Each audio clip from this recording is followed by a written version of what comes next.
Thank you for joining me this afternoon. Great to be aboard. I want to thank BNN Studios for hosting the program, Chuck Morse Speaks.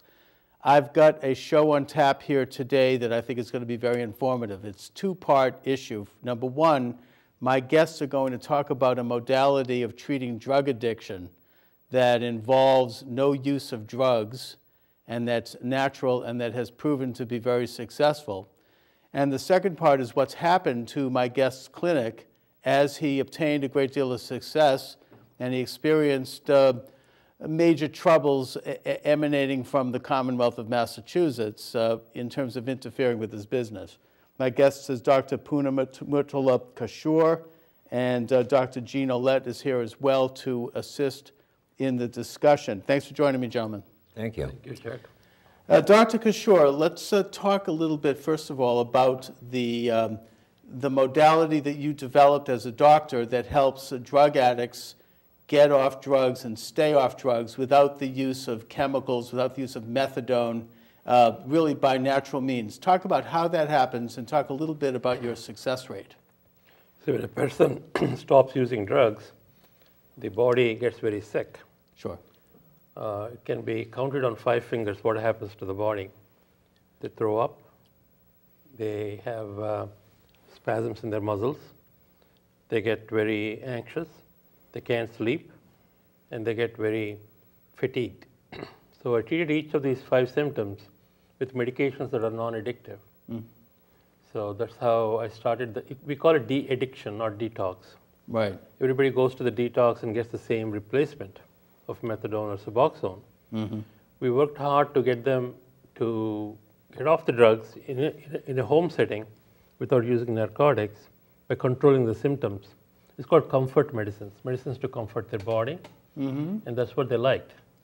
Now, these are natural substances that are over the counter and that are generally used for various purposes. These are medications prescribed by a doctor for nausea and vomiting. We used a medication called Zofran, which we use for cancer chemotherapy.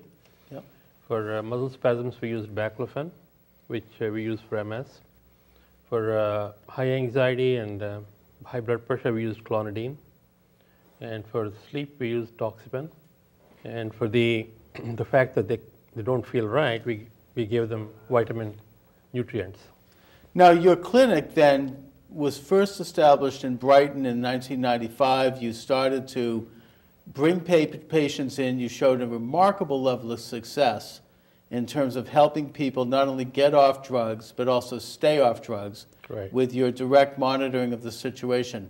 And in fact, your level of success far outweighed the more conventional medical approach, which was essentially to deal with addiction by getting people re-addicted to something else, in this case methadone, which is a very dangerous drug first developed by the Nazis.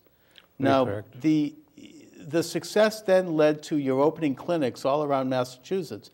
At one point, you had over 50 clinics opening across the state. Is that right?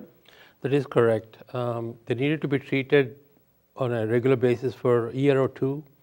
So most people go back to their homesteads, mom's house, or the work job sites. So we followed our patients wherever they went. I see.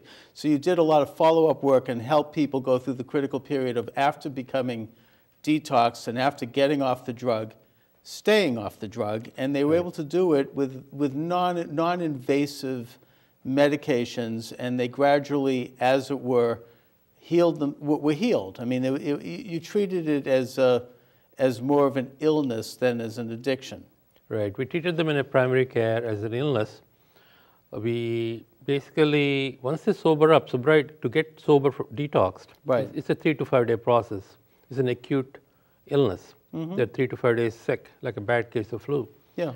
But once they're sober, we got to maintain the sobriety. We heard of methadone maintenance, but very few people heard of sobriety maintenance. I see. There's an equal amount of work involved, sophisticated work, surveillance, hair analysis, saliva analysis, urine, blood, to see how they're doing. So you do testing regularly, and if you found that someone had relapsed, which actually was less common in your methods, then you would bring back treatment and keep working with them. So there's a slip, a slide, and a full-blown relapse. We caught them when they're slipping. Right. So it's much easier to treat.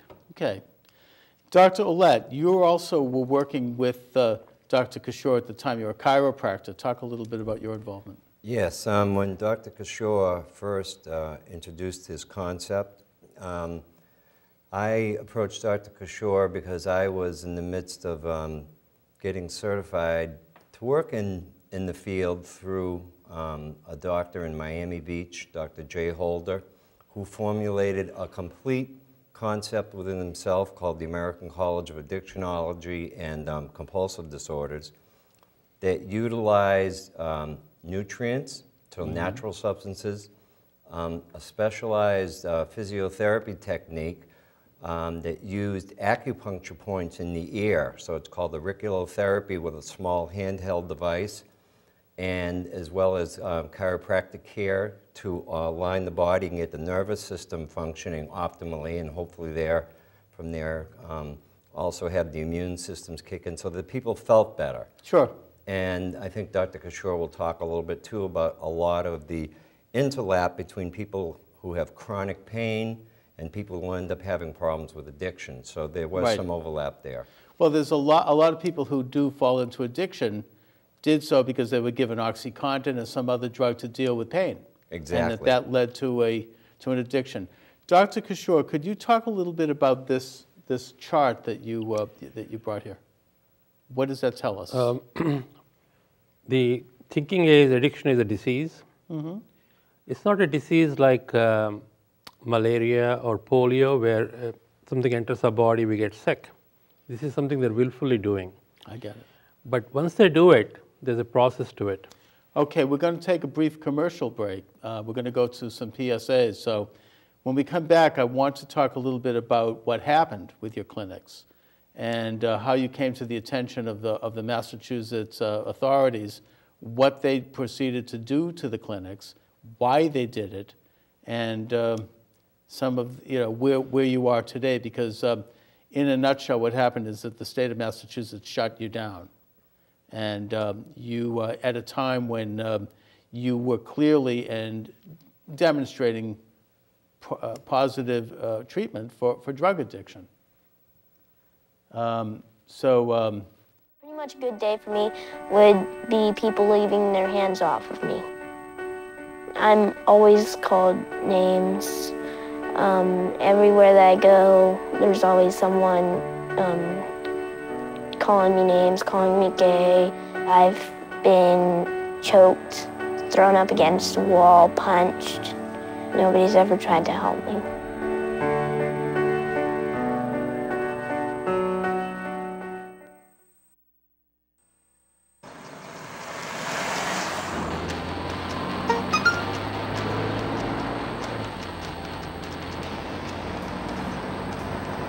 The average text takes your eyes off the road for nearly 5 seconds.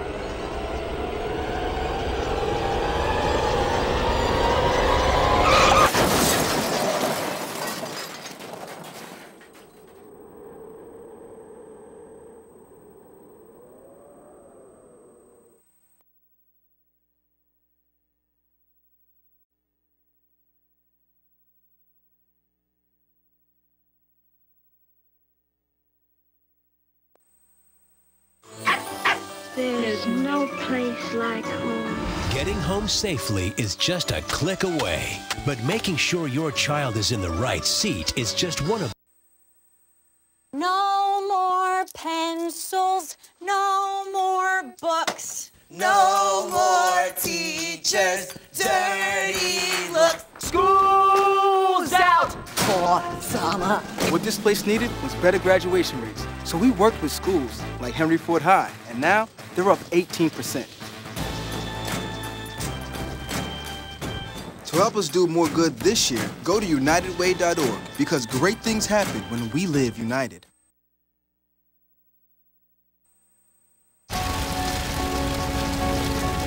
A single ember from a wildfire can travel over a mile. That ember can ignite and destroy your home or community. You can't control where that ember will land. Only what happens before it does. Visit fireadapted.org to learn how you can help protect your community from wildfires. And thanks for joining us. We're back, and I'm joined by Dr. Kishore and Dr. Ouellette. We're talking about Dr. Kishore's clinics, which helped deal with a drug addiction and what happened in Massachusetts when the state, your clinics came to the attention of the state, they've put you out of business, and now you're facing a grand jury. Dr. Kishore, the main charge that was brought by the state was that you were involved in something to do with these clinics that did the drug testing, that you were insisting that the patients go exclusively to those clinics. There was also a question about Medicaid. Let's briefly talk about these accusations, but I want to talk more generally about why it is that the state would shut down clinics that were actually helping people get off drugs. And since those clinics were shut down, we now have a rise of drug addiction in Massachusetts. But let's address these charges first. I'm a public health scientist. I went to the Harvard School of Public Health. In public health, you have to do a consistent good program over a large geographic area to a large number of people at the cheapest cost. That's what I did. I set up clinics where the people are, in all the major cities. So a lot of people came to our clinics, and they stayed sober. Right. And they stayed sober, they went back to their lives. So this is only possible if we do testing on a regular basis. Mm-hmm. Addiction is a cunning and baffling disease. Right. Once they have addiction, they can relapse anytime, and they can do bad things. So we've got to watch, watchful watching, we call it in medicine. Mm-hmm. We wait and watch for the shoe to drop. Right.